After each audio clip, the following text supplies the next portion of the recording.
घन और घनाभ के अंतर्गत हम एक प्रश्न लेने जा रहे हैं। प्रश्न हमारा इस प्रकार से दिया हुआ है कि तीन घन हैं जिनमें प्रत्येक का आयतन 125 घन सेंटीमीटर है। उनको किनारे से जोड़कर एक घनाभ बनाया गया। इस प्रकार बने घनाभ का संपूर्ण पृष्ठ का क्षेत्रफल ज्ञात कीजिए। यहाँ पे देखिए एक घन है, तीन घन है वास्तव में, और प्रत्येक का आयतन जो है 125 घन सेंटीमीटर। मतलब अगर हम यहाँ पे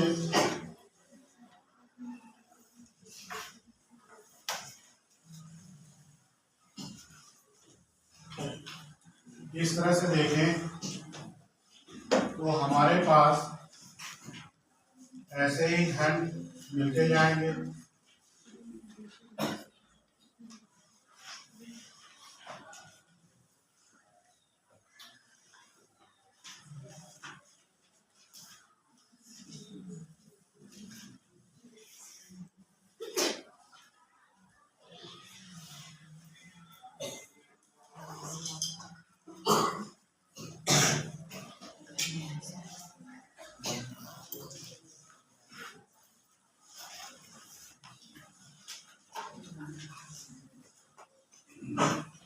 यहाँ पे देखिए जैसे ये हमारा एक घन है,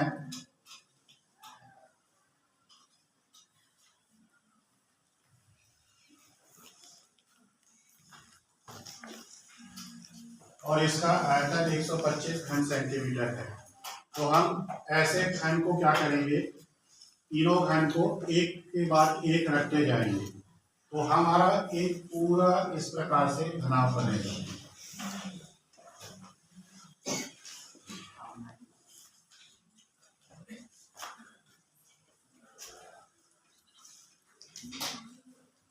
ये हमारा एक पूरा घनाभ बन जाएगा।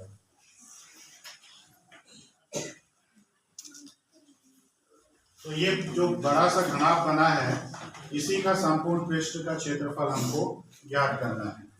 तो हम जानते हैं कि घन का जो आयतन होता है उसका जो सूत्र है उसका उपयोग करेंगे हम, तो घन का एक भुजा हमको मिल जाएगा। तो देखिए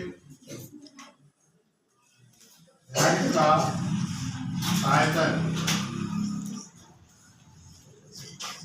बराबर 125 घन सेंटीमीटर हमको दिया हुआ है, और घन का आयतन का जो सूत्र होता है वो होता है ए क्यूब, जहाँ एक घन की भुजा है। तो ए क्यूब बराबर 125। तो ए बराबर हो जाएगा 125 का घन को। इसको गुणनखंड करेंगे तो हमको मिल जाएगा 5 गुणे 5 गुणे 5। घनमूल निकालना है तो 3 का यहाँ पे जोड़ा बन गया तीन संख्याओं का, तो हमको 5 मिला। क्योंकि इसकी इकाई क्या दी हुई है, आयतन का घन सेंटीमीटर दिया हुआ, इसलिए हम यहाँ पे क्या लिखेंगे 5 सेंटीमीटर। तो हमें ये जो भुजा है अगर एक घन की बात करें तो ये हमको 5 सेंटीमीटर मिल गया। तो 5 सेंटीमीटर लंबा हो गया, 5 सेंटीमीटर चौड़ा हो गया और 5 सेंटीमीटर ऊंचा हो गया इसकी ऊंचाई। ऐसे हमारे पास तीन हैं जिनको हम एक के बाद एक रखते हैं किनारे को मिलाते हुए। तो ये भी क्या होगा 5 होगा, ये भी क्या होगा 5 होगा। तो अगर इसकी लंबाई हम देखें तो 5, 10, 15, इस घनाभ की जो लंबाई पूरी हो जाएगी वो हो जाएगी 15 सेंटीमीटर। केवल इसकी लंबाई में वृद्धि हो रही है, चौड़ाई में कोई वृद्धि नहीं हुई है तो 5 ही रहेगा, ऊंचाई में भी कोई वृद्धि नहीं हुई है तो 5 ही रहेगा। तो इस प्रकार से हमारे पास जो नया घनाभ बना है उसके विमाएं आ गई हैं और हमको पूछ रहा है घनाभ का संपूर्ण पृष्ठ का क्षेत्रफल।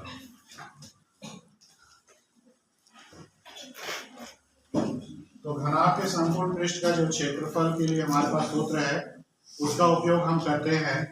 तो ये हो जाएगा 2 AB धन CA। तो इसमें हम मान रख लेते हैं। तो A हमारी लंबाई है, तो नया जो घनाभ बना है उसकी लंबाई हो गई है 15, B चौड़ाई है जो 5 है, और C जो है ऊंचाई है उसका अनुमान क्या है 5 है। तो इस तरह से हमारे पास लंबाई चौड़ाई ऊंचाई है, तो उसके मान को हमने यहाँ पे रख दिया और इसको हल करते हैं। तो ये हो जाएगा 15 × 5 = 75, 50 × 25, ये 15 × 5 = 75। तो ये आ जाएगा 75 और 75 को जोड़े तो 150 हो गया, 150 में 25 और जोड़ लें तो 175, और गुणे 2 है, 2 से गुणा करते हैं तो 2 × 5 = 10, 1 हासिल, 2 × 7 = 14 और 1 15, 1 हासिल, 2 × 1 = 2 और 1 3। तो 350 वर्ग सेंटीमीटर नए जो घनाभ है उसका संपूर्ण पृष्ठ का क्षेत्रफल होगा। और यही प्रश्न हमसे पूछ भी रहा।